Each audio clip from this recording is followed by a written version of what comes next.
ब्राह्मण था। वह रोज पीपल को जल से सींचता था। पीपल में से रोज एक लड़की निकलती और कहती, पिताजी मैं आपके साथ जाऊंगी। यह सुनते सुनते बूढ़ा दिन ब दिन कमजोर होने लगा। तो बुढ़िया ने पूछा कि क्या बात है। बूढ़ा बोला कि पीपल से एक लड़की निकलती है और कहती है कि वह भी मेरे साथ चलेगी। बुढ़िया बोली कि कल ले आना उस लड़की को, जहाँ 6 लड़कियां पहले से ही हमारे घर में है, वहाँ 7वीं लड़की और सही। अगले दिन बूढ़ा उस लड़की को घर ले आया। घर लाने के बाद बूढ़ा ब्राह्मण आटा मांगने गया तो उसने पहले दिनों की अपेक्षा आज ज्यादा आटा मिला था। जब बुढ़िया वह आटा छानने लगी तो लड़की ने कहा कि लाओ माँ, मैं छान देती हूँ। जब वह आटा छानने बैठी तो परात भर गई। उसके बाद माँ खाना बनाने जाने लगी तो लड़की बोली कि आज रसोई मैं बनाऊंगी। तो बुढ़िया बोली कि ना, तेरे हाथ जल जाएंगे। लेकिन लड़की नहीं मानी। वह रसोई में खाना बनाने गई तो उसने तरह तरह के 36 व्यंजन बना डाले और आज सभी ने भर पेट खाना खाया। इससे पहले वह आधा पेट भूखा ही रहते थे। रात हुई तो बुढ़िया का भाई आया और कहने लगा कि दीदी मैं तो खाना खाऊंगा। बुढ़िया परेशान हो गई कि अब खाना कहाँ से लाऊंगी। लड़की ने पूछा कि क्या बात है माँ। उसने कहा कि तेरा मामा आया है और रोटी खाएगा, लेकिन रोटी तो सबने खा ली है, अब उसके लिए कहाँ से लाऊंगी। लड़की बोली कि तू चिंता मत कर माँ, मैं बना दूंगी। और वह रसोई में गई और मामा के लिए 36 व्यंजन बना दी। मामा ने भरपेट खाया और कहा भी कि ऐसा खाना इससे पहले उसने कभी नहीं खाया है। बुढ़िया ने कहा कि भाई तेरी बावनी भाजी है, उसी ने बनाया है। शाम हुई तो लड़की बोली कि माँ चौका लगा के चौके का दिया जला देना, कोठे में मैं सोऊंगी। बुढ़िया बोली कि ना बेटी, तू डर जाएगी। लेकिन वह बोली कि ना माँ, मैं नहीं डरूंगी, मैं अंदर कोठे में ही सोऊंगी। वह कोठे में ही जाकर सो गई। आधी रात को लड़की उठी और चारों ओर आंख मारी तो धन ही धन हो गया। वह बाहर जाने लगी तो एक बूढ़ा ब्राह्मण सो रहा था। उसने देखा तो कहा कि बेटी तू कहाँ चली। लड़की बोली कि मैं तो दरिद्रता दूर करने आई थी, अगर तुम्हें दूर करवानी है तो करवा लो। उसने बूढ़े के घर में भी आँख से देखा तो चारों ओर धन ही धन हो गया। सुबह सवेरे सब उठे तो लड़की को ना पाकर उसे ढूंढने लगे कि पावनी बेटी कहाँ चली गई। बूढ़ा ब्राह्मण बोला कि वह तो लक्ष्मी माता थी, जो तुम्हारे साथ मेरी दरिद्रता भी दूर कर गई। हे लक्ष्मी माता, जैसे आपने उनकी दरिद्रता दूर की, वैसे ही सबकी करना है। माता सीता की कथा। यह कहानी सीता माता कहती थी और श्री राम इसे सुना करते थे। एक दिन श्री राम भगवान को किसी काम के लिए बाहर जाना पड़ा तो सीता माता कहने लगी कि भगवान, मेरा तो 12 वर्ष का नित्य नियम है, अब आप बाहर जाएंगे तो मैं अपनी कहानी किसे सुनाऊंगी। श्री राम ने कहा कि तुम कुएं की पाल पर जाकर बैठ जाना और वहाँ जो औरतें पानी भरने आएंगी उन्हें अपनी कहानी सुना देना। सीता माता कुएं की पाल पर जाकर बैठ जाती हैं। एक स्त्री आई, उसने रेशम की जड़ी की साड़ी पहन रखी थी और सोने का घड़ा ले रखा था। सीता माता उसे देख कहती हैं कि बहन, मेरा 12 वर्ष का नित्य नेम सुन लो। पर वह स्त्री बोली कि मैं तुम्हारा नित्य नेम सुनूंगी तो मुझे घर जाने में देरी हो जाएगी और मेरी सास मुझसे लड़ेंगी। उसने कहानी नहीं सुनी और चली गई।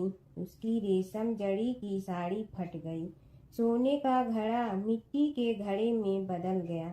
सास ने देखा तो पूछा कि ये किसका दोष अपने सिर लेकर आ गई है। बहू ने कहा कि कुएं पर एक औरत बैठी थी, उसने कहानी सुनने के लिए कहा, लेकिन मैंने सुनी नहीं, जिसका यह फल मिला है। बहू की बात सुनकर अगले दिन वही साड़ी और घड़ा लेकर सास कुएं की पाल पर गई। सास को वहीं माता सीता बैठी मिली तो माता सीता ने कहा कि बहन मेरी कहानी सुन लीजिए। सास बोली कि एक बार छोड़, मैं तो 4 बार कहानी सुन लूंगी। राम आए लक्ष्मण आए देश के पुजारी आए, नित नेम का नेम लाए आओ राम बैठो राम। तपी रसोई जियो राम, माखन मिश्री खाओ राम। दूध बतासा पियो राम, सूत के पलका मोठो राम। साल दुसाला पोठो राम, साल दुसाला ओढ़ो राम। जब बोलो जब राम ही राम, राम संवारे सबके काम। खाली घर भंडार भरेंगे, सबका बेड़ा पार करेंगे। श्री राम जय जय राम।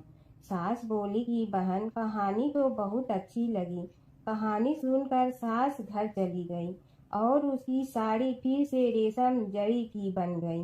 मिट्टी का घड़ा फिर सोने के घड़े में बदल गया। बहू कहने लगी, सासू माँ आपने ये सब कैसे किया?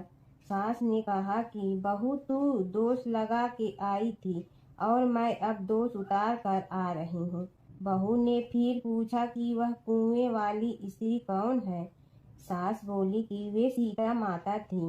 वे पुराने से नया कर देती हैं, खाली घर में भंडार भर देती हैं। वह लक्ष्मी जी का वास घर में कर देती हैं। आदमी की जो भी इच्छा हो उसे पूरा कर देती हैं। बहू बोली कि ऐसी कहानी मुझे भी सुना दो। सास बोली कि ठीक है तुम भी सुनो, और सास ने कहानी शुरू की।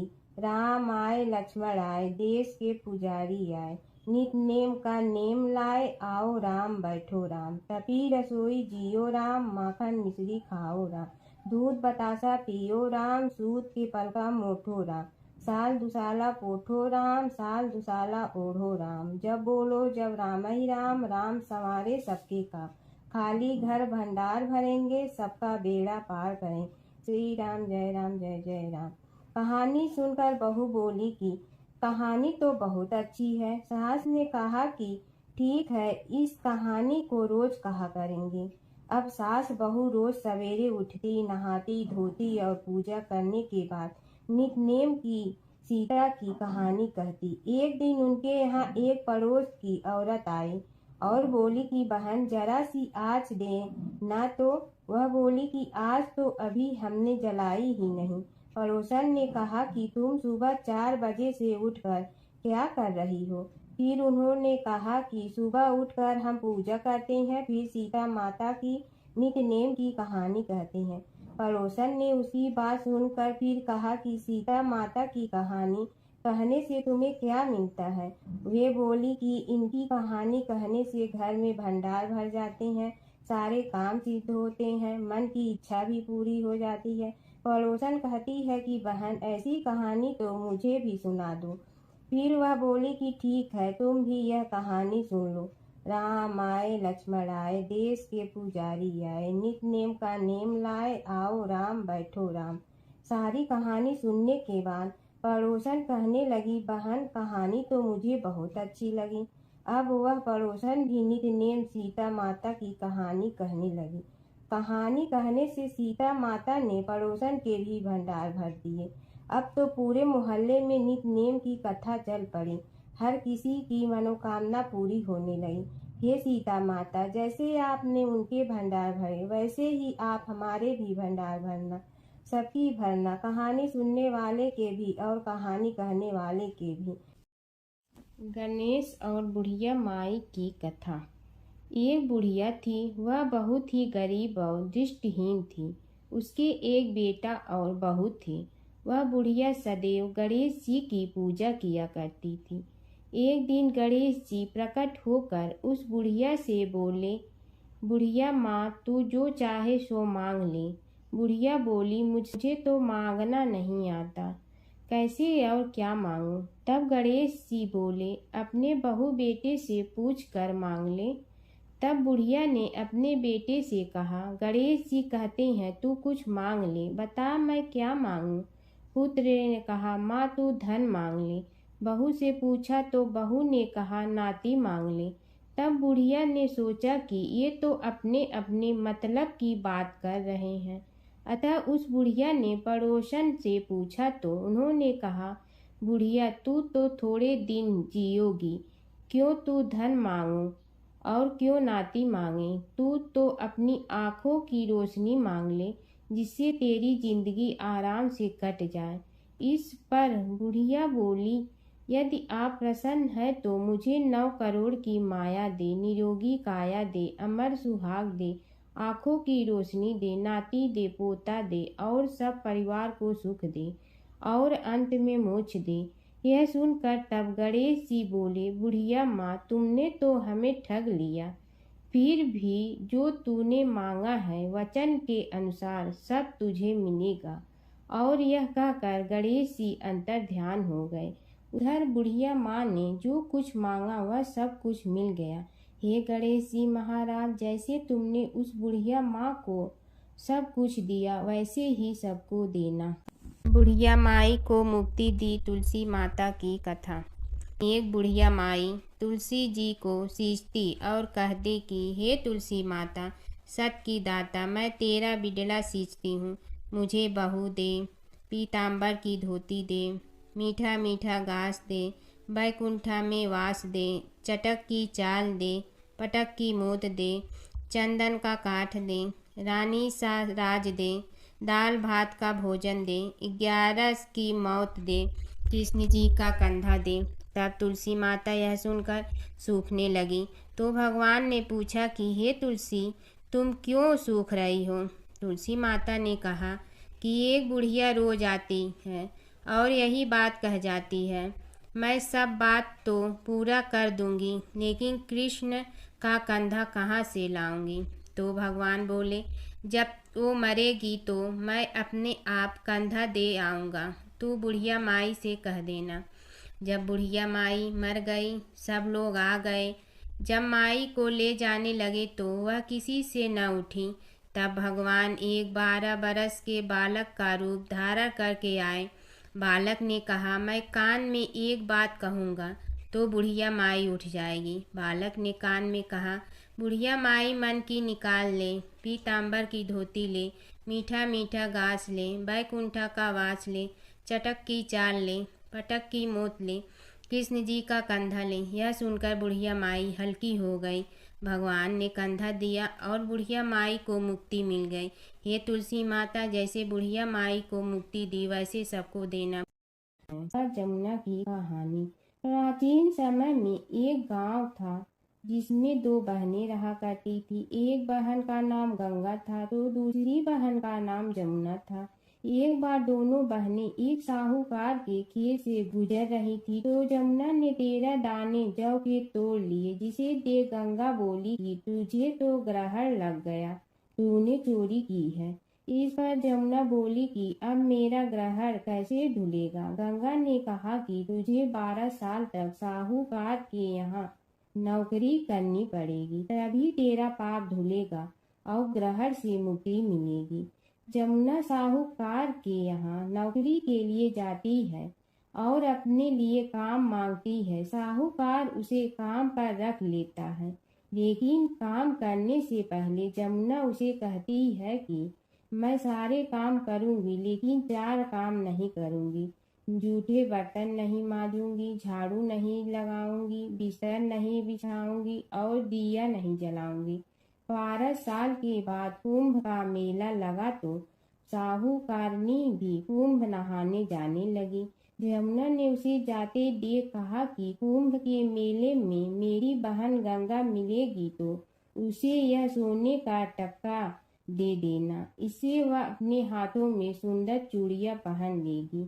साहूकारनी ने कुंभ के मेले में गंगा को वह सोने का टका दे दिया। गंगा ने उनसे वह टका लेते हुए कहा कि मेरी बहन को कहना कि उसके 12 वर्ष पूरे हो गए हैं, अब वह वहां वापिस आ जा। साहूकार व साहूकारनी वापिस घर आए तब जमुना मटके में पानी भर रही थी। दोनों जमुना से बोले कि हमने सोने का वह टका तेरी बहन गंगा को दे दिया था और उसने कहा है कि तेरे 12 वर्ष पूरे हो गए हैं, इसलिए अब तुम वापिस जाओ। यह समाचार सुनते ही जमुना सहस्त्र धारा में बदल गई और बहने लगी। जमुना जी का यह रूप देखकर साहूकार और साहूकारनी परेशान हो गई थी।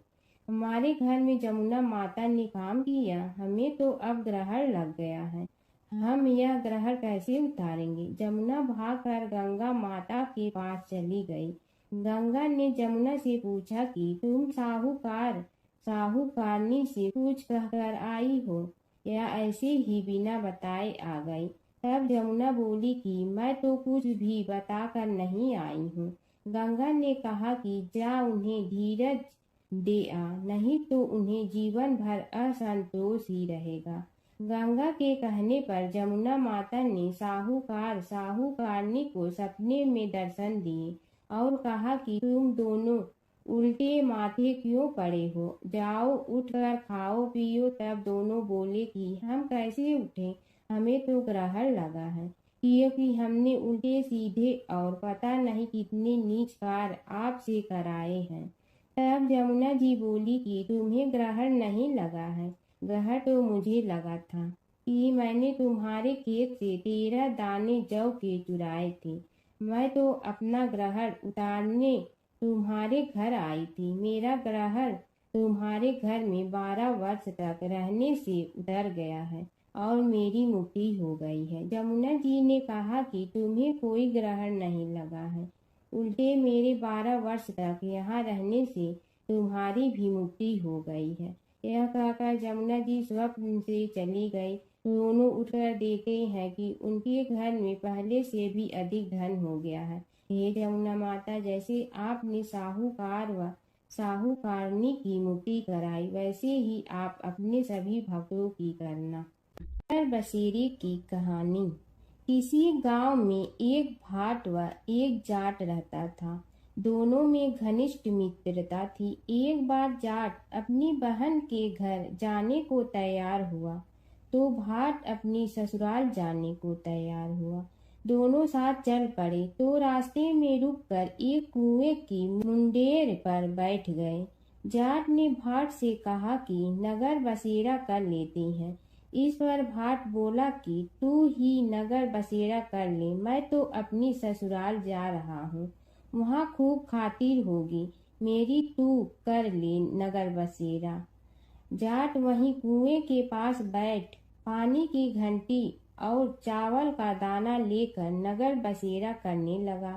नगर बसेरा करने के साथ जाट कहने लगा कि नगर बसेरा जो करे सो मल धोवे पाँव, ताता माड़ा तापसी देगी मेरी माँ, माँ देगी मावशी तेगी द्वारका का वास, मीठा मीठा घास वृंदावन का वास, 5 कुल्ठी छठी रास, मेरी जीवड़ो श्री कृष्ण के पास, डालू पानी हो जाए घी, झट से निकल जाए मेरा जी। यह सब कर कर के वह जाट बहन के पास चल पड़ा। जाट की बहन ने भाई के आने पर उसकी खातिर की खी बूरा के साथ भाई को जिमाया। दोनों ने बैठकर ढेर सारी बातें की। इधर भाट अपने ससुराल पहुंचा तो वहां आग लगी हुई थी। आग बुझाने वह भी लग गया, जिसमें हाथ मुंह भी काले हो गए और खुद भी थोड़ा सुलझ गया। ना रोटी ना पानी के लिए ही किसी ने पूछा। एक पड़ोसन आई तो उसने भाट की सास को कहा कि जमाई आया है, जरा उस आओ भगत कर लो। बुढ़िया बोली कि सब कुछ तो जल गया है, अब कहाँ से आओ भगत करूं। तब पड़ोसन ने ही भाट को एक रोटी के साथ छाछ दी। उसने वही खाकर गुजारा किया। शाम को दोनों फिर घर की ओर चल पड़े और रास्ते में मिल गए और एक दूसरे का हाल पूछा। भाट बोला कि मेरी ससुराल में तो आग लगी हुई थी, आग बुझाते मैं खुद काला हो गया हूँ, ना रोटी मिली ना पानी। जाट बोला कि मेरी तो बहुत खातिर हुई। फिर बोला कि मैंने कहा था ना कि नगर बसेरा कर ले, आ अब कर ले। लेकिन भाट ने फिर मना कर दिया। कहने लगा कि चाहे रोटी दे या न दे, तेरी तो माँ है, दही चूरमा का पेड़ा धरा पाएगा। भाट ने फिर नगर बसेरा नहीं किया, जाट ने कर लिया। नगर बसेरा जो करे सो मल धोए पाँव, ताता मारा ताप सी देगी मेरी माँ। माँ देगी मावशी देगी द्वारका का वास, मीठा मीठा घास वृंदावन का वास। 5 कुल्ठी छठी रास, मेरा जी बढ़ो श्री कृष्ण के पास। डालू पानी हो जाए घी, झट से निकल जाए मेरा जी। करके वह चल पड़ा। घर पहुँचते ही जाट की मावशी ने बहुत लाड प्यार किया। उधर भाट घर गया तो उसकी भैंस खो गई थी। बाप एक लाठी रखे तो दूसरी उठाए और कहने लगा कि ससुराल गया तो आग लगा दी, अब यहाँ आया तो भैंस खो दी। बाप ने कहा कि पहले भैंस लेकर आ, तभी रोटी पानी मिलेगा। सारा दिन भाट भैंस ढूंढता रहा, लेकिन उसे भैंस नहीं मिली। जाट और भाट की मुलाकात फिर से बाजार में हो गई। जाट ने भाट के हाल चाल पूछे तो भाट बोला कि आते ही भैंस खो गई, बस उसी दिन से भैंस ढूंढ रहा हूँ। रोटियां का तो पूछो ही मत। जाट ने कहा कि मैंने तो पहले ही कहा था कि नगर बसेरा कर ले। जाट की बात सुनकर भाट बोला कि तेरे नगर बसेरे में इतनी ताकत है तो चल अब कर लेते हैं। दोनों ने बैठकर नगर बसेरा किया। नगर बसेरा जो करे सो मल धोवे पाँव, ताता मारा तापसी देगी मेरी माँ। माँ देगी मावशी देगी द्वारका का वास, मीठा मीठा घास वृंदावन का वास। 5 कुल्ठी छठी रास, मेरा जीवड़ो श्री कृष्ण के पास। डालू पानी हो जाए घी, झट से निकल जाए मेरा जी। दोनों के नगर बसेरा करने पर भाट जैसे ही आगे बढ़ा तो उसकी खोई भैंस मिल गई, जिसे लेकर घर पहुंचा। घर पहुंचते ही माँ ने कहा कि लड़के को आते ही घर से निकाल दिया, सारे दिन से ये भूखा प्यासा भटक रहा है। यह कहकर उसकी माँ ने उसको खूब खिलाया पिलाया। इस घटना के बाद सारे नगर में ढिंढोरा पिटवा गया कि तब कोई अपने पीहर या सास से आते जाते नगर बसेरा करें। जैसे भाट को नगर बसेरा करने का फल मिला, वैसे ही हर किसी को मिले। एक समय की बात है कि विष्णु भगवान का विवाह लक्ष्मी जी के साथ निश्चित हो गया। विवाह की तैयारी होने लगी। सभी देवताओं को निमंत्रण भेजे गए, परंतु गणेश जी को निमंत्रण नहीं दिया। कारण जो भी रहा हो, अब भगवान विष्णु की बारात जाने का समय आ गया। सभी देवता अपनी पत्नियों के साथ विवाह समारोह में आए। उन सब ने देखा कि गणेश जी कहीं दिखाई नहीं दे रहे हैं। तब वे आपस में चर्चा करने लगे कि क्या गणेश जी को कोई न्योता नहीं दिया है या स्वयं गणेश जी ही नहीं आए हैं। सभी को इस बात पर आश्चर्य होने लगा। तभी सब ने विचार किया कि विष्णु भगवान से ही इसका कारण पूछा जाए। विष्णु भगवान से पूछने पर उन्होंने कहा कि हमने गणेश जी के पिता भोलेनाथ महादेव को न्योता भेजा है। यदि गणेश जी अपने पिता के साथ आना चाहते हैं तो आ जाते, अलग से न्योता देने की कोई आवश्यकता भी नहीं थी। दूसरी बात यह है कि उनको 1.25 मन मूंग, 1.25 मन चावल, 1.25 मन घी और 1.25 मन लड्डू का भोजन दिन भर में चाहिए। यदि गणेश जी नहीं आएंगे तो कोई बात नहीं, दूसरे के घर जाकर इतना सारा खाना पीना अच्छा भी नहीं लगता। इतनी वार्ता कर ही रहे थे कि किसी एक ने सुझाव दिया, यदि गणेश जी आ भी जाए तो उनके द्वारपाल बनाकर बैठा देंगे कि आप घर की याद रखना। आप तो चूहे पर बैठकर धीरे धीरे चलोगे तो बारात से बहुत पीछे रह जाओगे। यह सुझाव भी सबको पसंद आ गया तो विष्णु भगवान ने भी अपनी सहमति दे दी। होना क्या था कि इतने में गणेश जी वहां आ पहुंचे और उन्हें समझा बुझा कर घर की रखवाली करने बैठा दिया गया।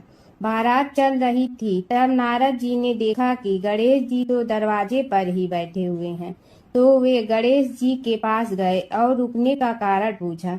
गणेश जी कहने लगे कि विष्णु भगवान ने मेरा बहुत अपमान किया है।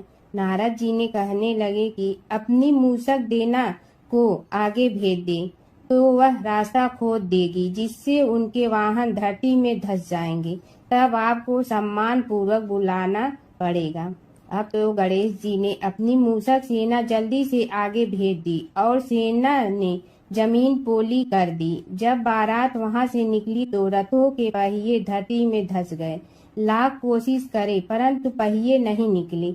सभी ने अपने अपने उपाय किए परंतु पहिए तो नहीं निकले, बल्कि जगह जगह से टूट गए। किसी की समझ में नहीं आ रहा था कि अब क्या किया जाए। तब तो नारद जी ने कहा, आप लोगों ने गणेश जी का अपमान करके अच्छा नहीं किया। यदि उन्हें मना कर लाया जाए तो आपका कार्य सिद्ध हो सकता है और यह संकट टल सकता है। शंकर भगवान ने अपने दूत नंदी को भेजा और वे गणेश जी को लेकर आए। गणेश जी का आदर सम्मान के साथ पूजन किया। तब कहीं रथ के पहिए निकले। अब रथ के पहिए निकल के परंतु टूट फूट गए तो उन्हें सुधारे गए। पास के खेत में खाती काम कर रहा था, उसे बुलाया गया। खाती अपना कार्य करने के पहले श्री गणेशाय नमः कहकर गणेश जी की वंदना मन ही मन करने लगा। देखते ही देखते खाती ने सभी पहियों को ठीक कर दिया। तब खाती कहने लगा कि हे देवताओं, आपने सर्वप्रथम गणेश जी को नहीं मनाया होगा और न ही उनकी पूजन की होगी, इसीलिए तो आपके साथ यह संकट आया है। हम तो मूर्ख अज्ञानी हैं, फिर भी पहले गणेश जी को पूजते हैं, उनका ध्यान करते हैं। आप लोग तो देवतागण हैं, फिर भी आप गणेश जी को कैसे भूल गए। अब आप लोग भगवान श्री गणेश जी की जय बोल कर जाएं तो आपके सब काम बन जाएंगे और संकट कट जाएंगे। ऐसा कहते हुए बारात वहां से चल दी और विष्णु भगवान को लक्ष्मी जी के साथ विवाह संपन्न करा के सभी सकुशल घर लौट आए। हे गणेश जी महाराज, आपने विष्णु को जैसे कारज सारियो ऐसे कारज सबको सिद्ध कर जो। बोलो गजानन भगवान की जय। प्राचीन काल की बात है। एक नगर में धर्मपाल नाम का एक निर्धन किंतु अत्यंत धर्मनिष्ठ व्यक्ति रहता था। वह न तो अधिक पूजा पाठ जानता था और न ही उसके पास धन था, परंतु उसके हृदय में भगवान विष्णु के प्रति अपार श्रद्धा थी। प्रतिदिन प्रातः स्नान कर भगवान विष्णु का स्मरण करता और तुलसी दल अर्पित करता। तब भी वह हरि नाम का जाप करता रहता। एक दिन किसी कारणवश वह पूजा न कर सका। मन में ग्लानि हुई और रात को उसने भगवान विष्णु से क्षमा याचना की। उसी रात उसे स्वप्न में विष्णु ने दर्शन दिए और कहा, हे भक्त, जो भी व्यक्ति श्रद्धा से मेरा स्मरण करता है, मैं उसके सभी पाप हर लेता हूँ। भक्ति में विधि नहीं, भाव प्रधान होता है। कुछ समय बाद धर्मपाल के जीवन की सभी कठिनाइयाँ दूर हो गई। उसके घर में सुख शांति और समृद्धि आ गई। अंत समय में उसे वैकुंठ लोक की प्राप्ति हुई। विष्णु भगवान की कथा। एक नगर में एक सेठ व एक सेठानी रहते थे और सेठानी रोज विष्णु भगवान की पूजा करती थी। सेठ को उसका पूजा करना बिल्कुल अच्छा नहीं लगता था। इसी वजह से एक दिन सेठ ने सेठानी को घर से निकाल दिया। घर से निकलने पर वह जंगल की ओर गई तो देखा 4 आदमी मिट्टी खोदने का काम कर रहे थे। उसने कहा कि मुझे नौकरी पर रख लो। उन्होंने उसे रख लिया, लेकिन मिट्टी खोदने से सेठानी के हाथों में छाले पड़ गए और उसके बाल भी उड़ गए। वह आदमी कहते हैं कि बहन, लगता है तुम किसी अच्छे घर की महिला हो, तुम्हें काम करने की आदत नहीं है। तुम एक काम रहने दो और हमारे घर का काम कर लिया करो। वह चारों आदमी उसे अपने साथ घर ले गए और वह 4 मुट्ठी अनाज लाते और सभी बांट कर खा लेते।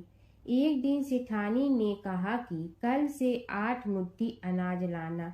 अगले दिन वह 8 मुट्ठी अनाज लाए और सेठानी पड़ोसन से आग मांग लाई। उसने भोजन बनाया, विष्णु भगवान को भोग लगाया, फिर सभी को खाने को दिया। सारे भाई बोले कि बहन, आज तो भोजन बहुत स्वादिष्ट बना है। सेठानी ने कहा कि भगवान का जूठा है तो स्वाद तो होगा ही। सेठानी के जाने के बाद सेठ भूखा रहने लगा और आस पड़ोस के सारे लोग कहने लगे कि ये तो सेठानी के भाग्य से खाता था। एक दिन सेठ अपनी सेठानी को ढूंढने चल पड़ा। उसने ढूंढते हुए वह भी उस जंगल में पहुंच गया जहां वह चारों आदमी मिट्टी खोद रहे थे। सेठ ने उन्हें देखा तो कहा कि भाई मुझे भी काम पर रख लो। उन आदमियों ने उसे काम पर रख लिया, लेकिन मिट्टी खोदने से उसके भी हाथों में छाले पड़ गए और बाल उड़ने लगे। उसकी यह हालत देख चारों बोले कि तुम्हें काम की आदत नहीं है, तुम हमारे साथ चलो और हमारे घर में रह लो। सेठ उन चारों आदमियों के साथ उनके घर चला गया और जाते ही उसने सेठानी को पहचान लिया, लेकिन सेठानी घूंघट में थी तो सेठ को देख नहीं पाई। सेठानी ने सभी के लिए भोजन तैयार किया और हर रोज की भांति विष्णु भगवान को भोग लगाया। उसने उन चारों भाइयों को भोजन परोस दिया, लेकिन जैसे ही वह सेठ को भोजन देने लगी तो विष्णु भगवान ने उसका हाथ पकड़ लिया। भाई बोले कि बहन ये तुम क्या कर रही हो? वह बोली मैं कुछ नहीं कर रही हूँ, मेरा हाथ तो विष्णु भगवान ने पकड़ लिया है।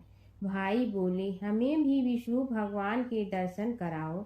उसने भगवान से प्रार्थना की तो विष्णु जी प्रकट हो गए। सभी ने दर्शन किए। सेठ ने सेठानी से क्षमा मांगी और सेठानी को साथ चलने को कहा। भाइयों ने अपनी बहन को बहुत सा धन देकर विदा किया। जब सेठानी के साथ सेठ भी भगवान विष्णु की पूजा करने लगा और उनके परिणाम से उनका घर अन्न धन से भर गया। प्राचीन काल की बात है। नैमिषारण्य क्षेत्र में ऋषि, महर्षि और साधु संतों का समाज जुड़ा था। उसमें श्री सूत जी भी विद्यमान थे। शौनक जी ने उनकी सेवा में उपस्थित होकर निवेदन किया कि हे अज्ञान रूप घोर तिमिर को नष्ट करने में करोड़ों सूर्यों के समान प्रकाशमान श्री सूत जी हमारे कानों के लिए अमृत के समान जीवन प्रदान करने वाले कथा तत्व का वर्णन कीजिए।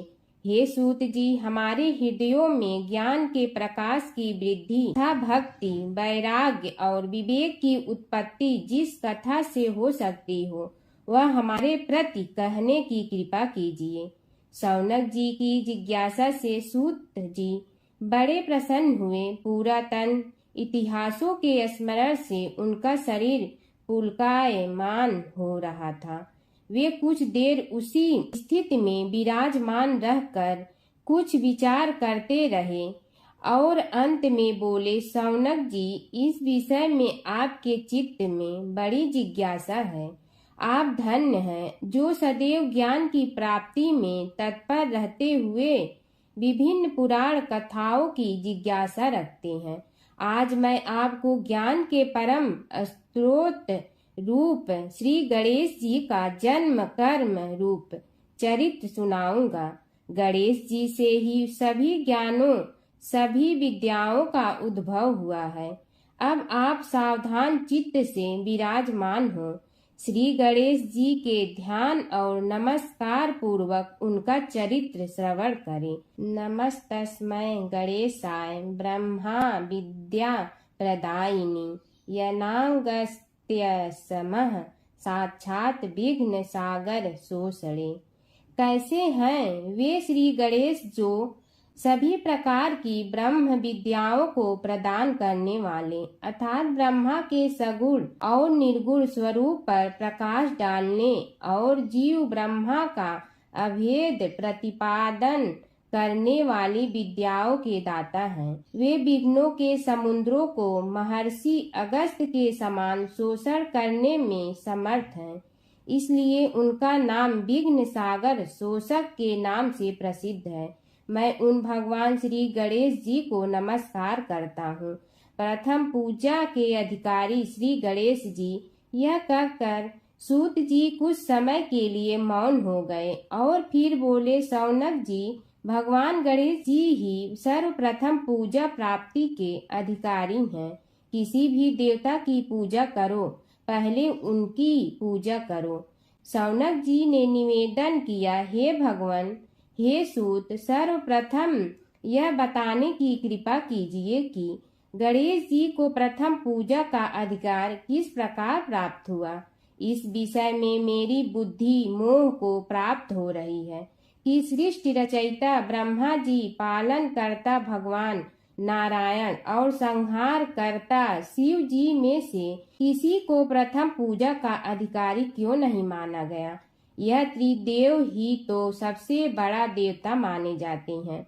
सूत जी ने कहा, शौनक जी, यह भी एक रहस्य ही है। देखो, अधिकार मांगने से नहीं मिलता, इसके लिए योग्यता होनी चाहिए। संसार में अनेकों देवी देवताएं पूजे जाते हैं। पहले जो जिसका इष्ट देव होता है वह उसी की पूजा किया करता है। इससे बड़े देवताओं के महत्व में कमी आने की आशंका उत्पन्न हो गई। इस कारण देवताओं में परस्पर विवाद होने लगा। वे उसका निर्णय प्राप्त करने के लिए शिव जी के पास पहुँचे और प्रणाम करके पूछने लगे, प्रभु, हम सब में प्रथम पूजा का अधिकारी कौन है। शिव जी सोचने लगे कि किसे प्रथम पूजा का अधिकारी माने। तभी उन्हें एक युक्ति सूझी। बोले, देवगण, इसका निपटारा बातों से नहीं तथ्यों से होगा। इसके लिए एक प्रतियोगिता रखनी होगी, शिव की परिक्रमा करने की प्रतियोगिता। देवगण उनका मुख देखने लगे, शंकित हृदय से सोचने लगे कि कैसी प्रतियोगिता रहेगी। यह शिव जी ने उनके मन के भाव ताड़ लिए, इसलिए सांत्वना भरे शब्दों में बोले, घबराओ मत, कोई कठिन परीक्षा नहीं ली जाएगी। बस इतना ही कि सभी अपने अपने वाहनों पर चढ़कर संसार की परिक्रमा करो और फिर यहाँ लौट आओ।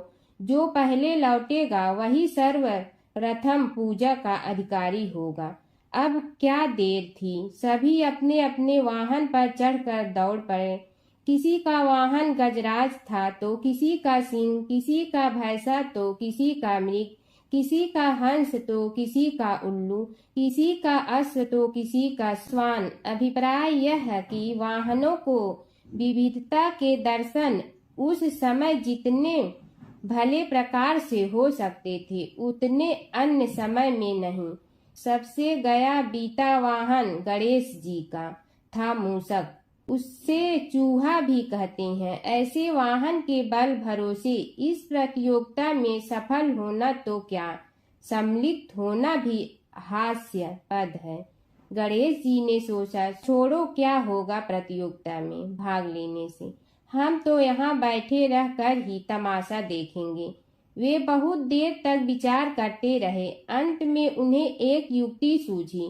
शिव जी स्वयं ही जगदाता हैं, यह संसार उन्हीं का प्रतिबिंब है, तब क्यों न इन्हीं की परिक्रमा कर ली जाए।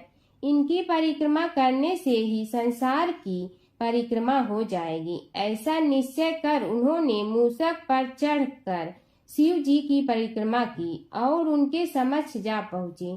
शिव जी ने कहा, तुमने परिक्रमा पूर्ण कर ली। उन्होंने उत्तर दिया, जी हाँ। शिव जी सोचने लगे कि इसे तो यहीं घूमते हुए देखा, फिर परिक्रमा कैसे कराया। देवताओं का परिक्रमा करके लौटना आरंभ हुआ और उन्होंने गणेश जी को वहां बैठे देखा तो माथा ठनक गया। फिर भी साहस करके बोले, अरे तुम विश्व की परिक्रमा के लिए नहीं गए। गणेश जी ने कहा, अरे मैं कब का यहाँ आ गया। देवता बोले, तुम्हें तो कहीं भी नहीं देखा। गणेश जी ने उत्तर दिया, देखते कहाँ से, समस्त संसार शिव जी में विद्यमान है। इनकी परिक्रमा करने से ही संसार की परिक्रमा पूर्ण हो गई। सूत जी बोले, शौनक, इस प्रकार गणेश जी ने अपनी बुद्धि के बल पर ही विजय प्राप्त कर ली। उनका कथन सत्य था, इसलिए कोई विरोध करता भी तो कैसे। बस उसी दिन से गणेश जी की प्रथम पूजा होने लगी। सूत जी बोले, हे शौनक जी, यह एक तथ्य है कि गणेश जी ही उसके पात्र हैं। वे बड़े देवता का भी कार्य सिद्धि में विघ्न उपस्थित होने पर उन विघ्न राज का आश्रय न लिया हो। हे शौनक, वे देव भी बड़े दयालु हैं। नाम तो शिव जी का ही आशुतोष है, किंतु वे सर्वात्मा और सर्वरक्षक प्रभु तो शिव जी की अपेक्षा भी शीघ्र ही प्रकट हो जाते हैं। उनका भक्त कभी किसी संकट में नहीं पड़ता। यदि प्रारब्ध वशात कभी किसी विपत्ति में पड़ भी जाता है तो गणेश्वर की उपासना करने पर उनके अनुग्रह से उनके समस्त दुख दूर होकर परम सुख की प्राप्ति होती है। शौनक ने कहा, हे सूत जी, हे महाभाग, हे प्रभु, मैं गणेश जी के विभिन्न चरित्रों का अध्ययन करना चाहता हूँ, तो मुझे बताइए कि किस ग्रंथ का अवलोकन करूं। हे दयामय, आपको तो उनके समस्त चरित्र विदित है कि यदि आप ही उन्हें सुनाने की कृपा करें तो मेरा अत्यधिक उपकार होगा। सूत जी बोले, हे शौनक भगवान, गणेश्वर के इतने चरित्र हैं कि उन सब का कथन इस जीवा से संभव नहीं, क्योंकि प्रभु अनंत, प्रभु चरित्र अनंता वाली बात समस्त विद्वान ऋषि मुनि कहते हैं। फिर भी गणेश जी प्रथम पूजा के अधिकारी होने के कारण समस्त देव चरित्रों में जुड़े हुए हैं, इसलिए उनका प्रभाव भी सर्वाधिक व्यापक है। हे मुने, हे शौनक, वे भगवान सर्वसमर्थ हैं। वे सभी का तिरस्कार करने में समर्थ हैं, किंतु उनका तिरस्कार कोई भी नहीं कर सकता। यह त्रिलोक्य उन्हीं भगवान के संकेत पर नित्य करता है। इसकी समस्त क्रियाएं उन्हीं की इच्छा पर आश्रित हैं। हे शौनक भगवान गणेश्वर स्वयं कहते हैं, शिवे विष्णु च शक्तौ च सूर्ये मयि निराधिप यो भेद बुद्धि योगः स सम्य योगो मतो मम। हे नरेश्वर, हे वरेण्य, शिव, विष्णु, शक्ति, सूर्य और मुझ गणेश में जो अभेद बुद्धि योग है, मेरे मत में वही सम्यक योग है। इससे यह भी सिद्ध है कि समस्त देवता उन्हीं के स्वरूप हैं। वे ही भगवान विभिन्न कार्य रूपों के अनुसार अपना भिन्न भिन्न नाम रखते हैं। हे मुनि श्रेष्ठ, उन सब देवताओं के चरित्र भी उन्हीं गणराज के चरित्र हैं। यद्यपि सब चरित्र एक ही ग्रंथ में मिलने में संभव नहीं है, फिर भी गणेश्वर के अनेकों प्रमुख चरित्रों का वर्णन गणेश पुराण में हुआ है। राजा सोमकांत का वृत्तांत कथन। शौनक जी ने पूछा, हे प्रभु, गणेश पुराण का आरंभ किस प्रकार हुआ, यह मुझे बताने की कृपा करे। इस पर सूत जी ने कहने लगे, हे शौनक, यद्यपि गणेश पुराण है तो बहुत प्राचीन, क्योंकि भगवान गणेश्वर तो आदि हैं। न जाने कब से गणेश जी अपने उपासकों पर कृपा करते चले आ रहे हैं। उनके अनंत चरित्र हैं, जिनका संग्रह एक महापुराण का रूप ले सकता है। उसे एक बार भगवान नारायण ने नारद जी को और भगवान ने शंकर और जगन जननी पार्वती जी को सुनाया था। बाद में वही पुराण संक्षेप रूप में ब्रह्मा जी ने महर्षि वेद व्यास को सुनाया और फिर व्यास जी ने महर्षि भृगु को सुनाया। भृगु ने कृपा करके सौराष्ट्र के एक राजा सोमकांत को सुनाया था। तब से वह पुराण अनेक कथाओं में विस्तृत होता रहा और अनेक कथाओं से रहित होता हुआ अनेक रूप में प्रचलित है। शौनक जी ने पूछा, भगवान, आप यह बताने का कष्ट करें कि राजा सोमकांत कौन था। उसने महर्षि से गणेश पुराण का श्रवण कहाँ किया था, उस पुराण के श्रवण से उसे क्या क्या उपलब्धियां हुई। हे नाथ, मुझे श्री गणेश्वर की कथा के प्रति उत्कंठा बढ़ती ही जा रही है। सूत जी बोले, हे शौनक, सौराष्ट्र के देवनगर नाम की एक प्रसिद्ध राजधानी थी। वहाँ का राजा सोमकांत था। वह अपनी प्रजा का पुत्र के समान पालन करता था। वह वेद ज्ञान संपन्न, शस्त्र विद्या में पारंगत एवं प्रबल प्रतापी राजा समस्त राजाओं में मान्य तथा अत्यंत वैभवशाली था। उसका ऐश्वर्य कुबेर के भी ऐश्वर्य को लज्जित करता था। उसने अपने पराक्रम से अनेकों देश जीत लिए थे। उसकी पत्नी अत्यंत रूपवती, गुणवती, धर्माज्ञा एवं पतिव्रत धर्म का पालन करने वाली थी। वह सदैव अपने प्राणनाथ की सेवा में लगी रहती थी। उसका नाम सुधर्मा था। जैसे वह प्रतिव्रता थी, वैसे ही राजा भी एक पत्नी व्रता का पालन करने लगा। उसके हेमकांत नामक एक सुंदर पुत्र था। वह भी सभी विद्याओं का ज्ञाता और अस्त्र शस्त्रादि के अभ्यास में निपुण हो गया था। यह सभी श्रेष्ठ लक्षणों से संपन्न सद्गुणी एवं प्रजा जनों के हितों का अत्यंत पोषक था। इस प्रकार राजा सोमकांत स्त्री पुत्र पशुवाहन राज्य एवं प्रतिष्ठा आदि से सब प्रकार सुखी था। उससे दुख तो था ही नहीं। सभी राजागण उसका हार्दिक सम्मान करते थे तथा उसकी श्रेष्ठ कीर्ति भी संसार व्यापी थी। परंतु युवा अवस्था के अंत में सोमकांत को घृणित कोष्ठ रोग हो गया। उसके अनेक उपचार किए गए किंतु कोई लाभ नहीं हुआ। रोग शीघ्रता से बढ़ने लगा और उसके कीड़े पड़ गए। जब रोग की अधिक वृद्धि होने लगी और उसका कोई उपाय न हो सका तो राजा ने मंत्रियों को बुलाकर कहा, सुव्रतो, जाने किस कारण यह रोग मुझे पीड़ित कर रहा है। अवश्य ही यह किसी पूर्व जन्म के पाप का फल होगा। इसलिए मैं अब अपना समस्त राजपाट छोड़कर वन में रहूंगा। मेरे पुत्र हेमकांत को मेरे समान मानकर राज्य शासन का धर्म पूर्वक संचालन कराते रहें। यह कहकर राजा ने शुभ दिन दिखवाकर अपने पुत्र हेमकांत को राज्य पद पर अभिषेक किया और अपनी पत्नी सुधर्मा के साथ निर्जन वन की ओर चल दिया। प्रजापालक राजा के वियोग में समस्त प्रजा जन अश्रु बहाते हुए उनके साथ चले गए। राज्य की सीमा पर पहुंचकर राजा ने अपने पुत्र अमात्यगण और प्रजा जनों को समझाया, आप सब लोग धर्म के जानने वाले, श्रेष्ठ आचरण में तत्पर एवं सहृदय हैं। यह संसार तो वैसे भी परिवर्तनशील है। जो आज है वह कल नहीं था और आने वाले कल में भी नहीं रहेगा। इसलिए मेरे जाने से दुख का कोई कारण नहीं है।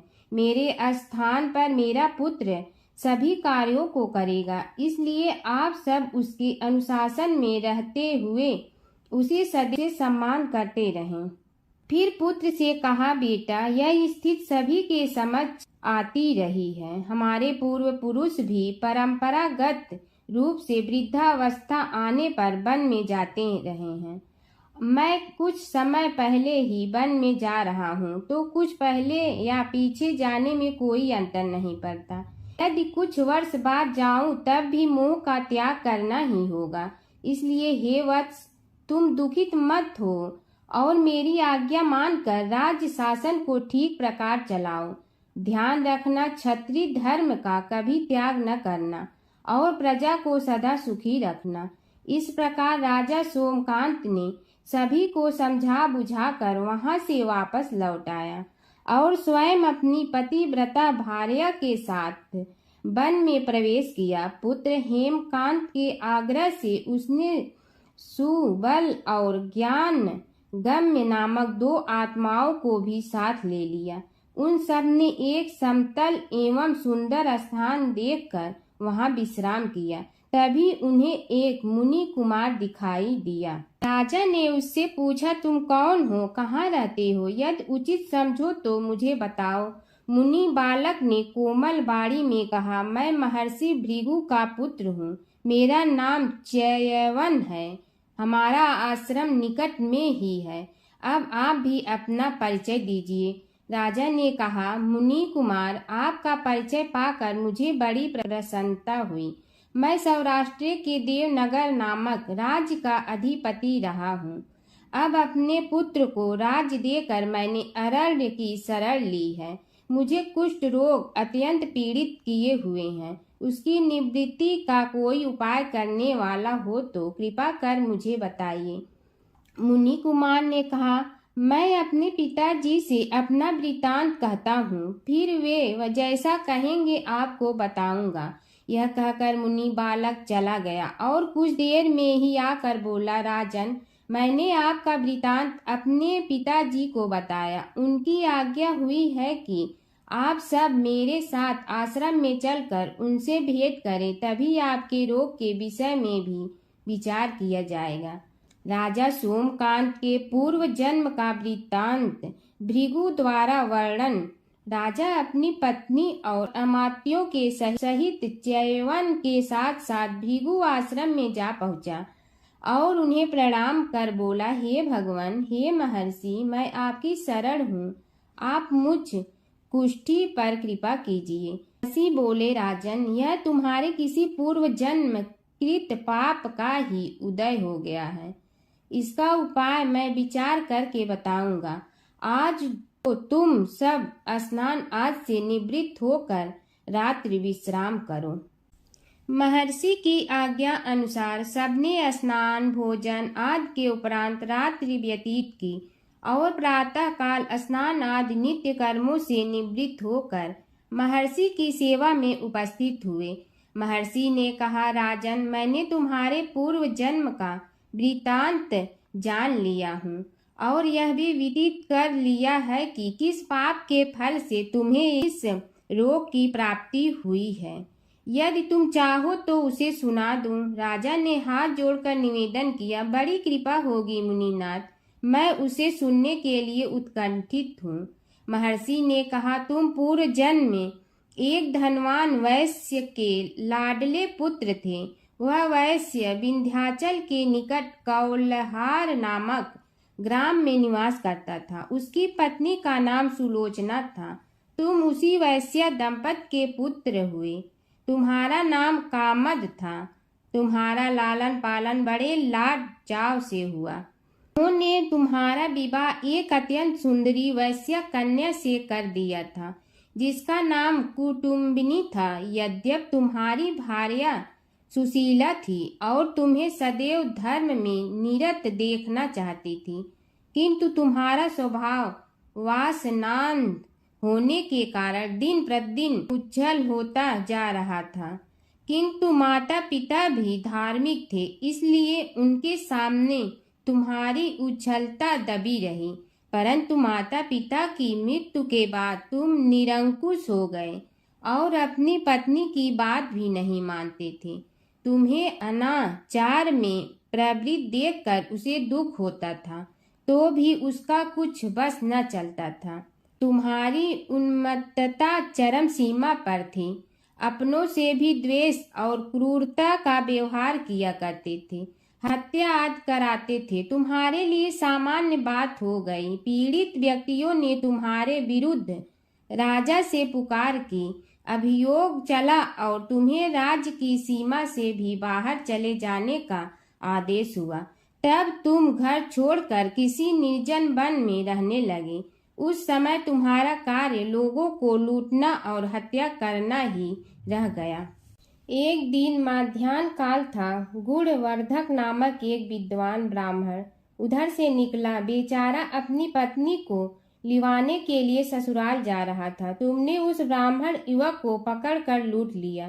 प्रतिरोध करने पर उसे मारने लगे तो वह चित्कार करने लगा, मुझे मत मार, मत मार, देख मेरा दूसरा विवाह हुआ है।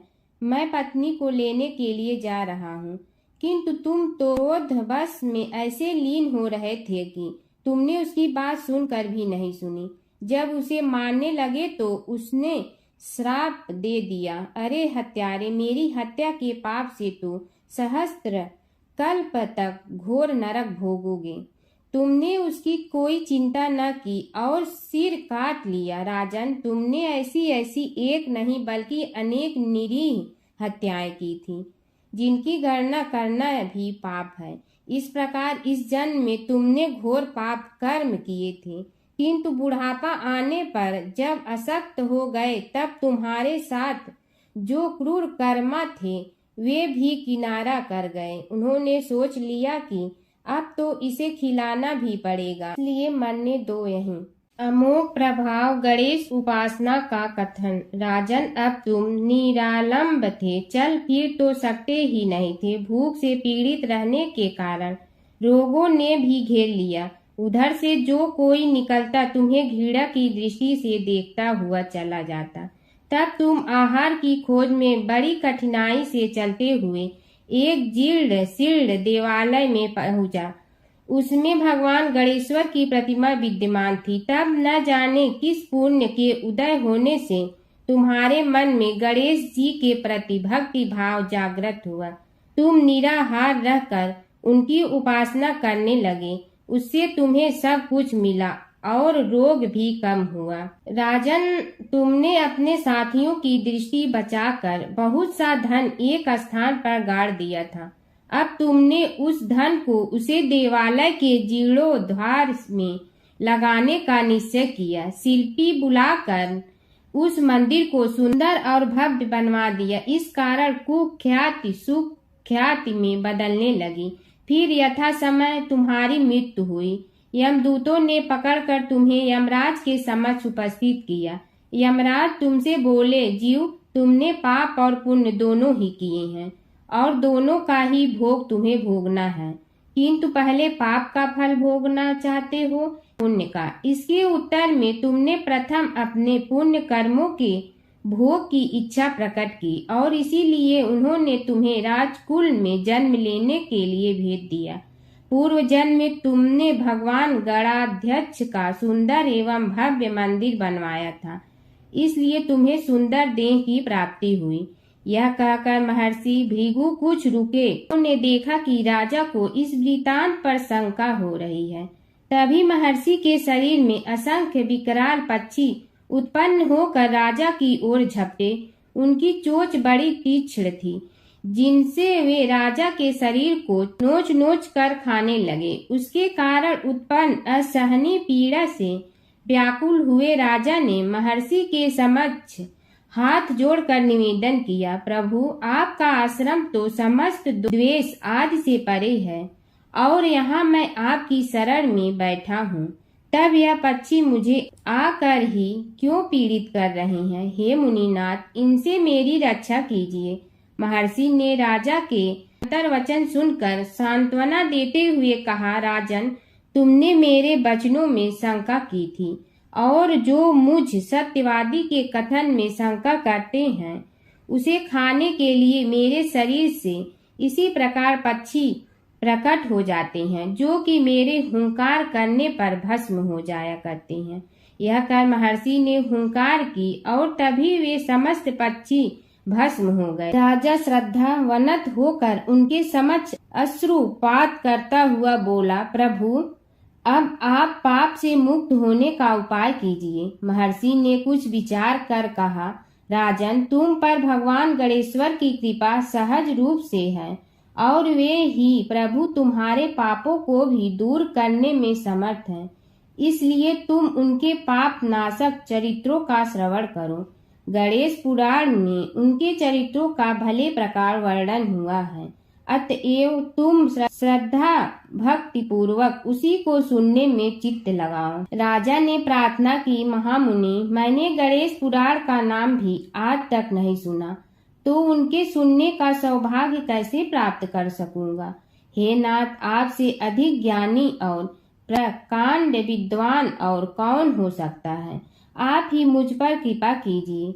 महर्षि ने राजा की दीनता देखकर उसके शरीर पर अपने कमंडल का मंत्रपूत जल छिड़का। तभी राजा को एक छींक आई और नासिका से एक अत्यंत छोटा काले वर्ण का पुरुष बाहर निकल आया।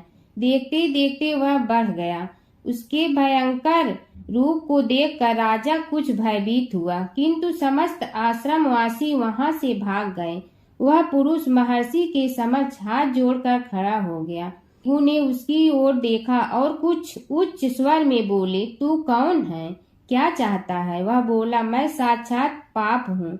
समस्त पापियों के शरीर में मेरा निवास है। आपके मंत्रपूत जल के स्पर्श से मुझे विवश होकर राजा के शरीर से बाहर निकलना पड़ा है। अब मुझे बड़ी भूख लगी है, बताइए क्या खाऊं और कहाँ रहूं। महर्षि बोले, तू उस आम के अवकाश स्थान में निवास कर और उसी वृक्ष के पत्ते खाकर जीवन निर्वाह कर। यह सुनते ही वह पुरुष आम के वृक्ष के पास पहुंचा, किंतु उसके स्पर्श मात्र से वह वृक्ष जलकर भस्म हो गया। फिर जब पाप पुरुष को रहने के लिए कोई स्थान दिखाई न दिया तो वह भी अंतर्हित हो गया। हर व्रत कथा के साथ पढ़ी और सुनी जाने वाली लपसी तपसी की यह कहानी। एक लपसी था, एक तपसी था। तपसी हमेशा भगवान की तपस्या में लीन रहता था। लपसी रोजाना सवा सेर की लपसी बनाकर भगवान का भोग लगाकर जीम लेता था। एक दिन दोनों लड़ने लगे। तपसी बोला, मैं रोज भगवान की तपस्या करता हूँ, इसलिए मैं बड़ा हूँ। लपसी बोला, मैं रोज भगवान को सवा सेर लपसी का भोग लगाता हूँ, इसलिए मैं बड़ा हूँ। नारद जी वहाँ से गुजर रहे थे। दोनों को लड़ता देखकर उनसे पूछा कि तुम क्यों लड़ रहे हो।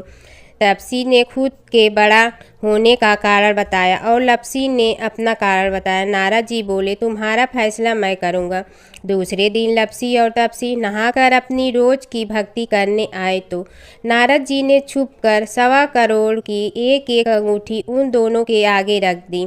तपसी की नज़र उस अंगूठी पर पड़ी जो उसने चुपचाप अंगूठी उठाकर अपने नीचे दबा ली। तब लपसी की नज़र अंगूठी पर पड़ी, लेकिन उसने ध्यान नहीं दिया। भगवान को भोग लगाकर लपसी खाना खाने लगा।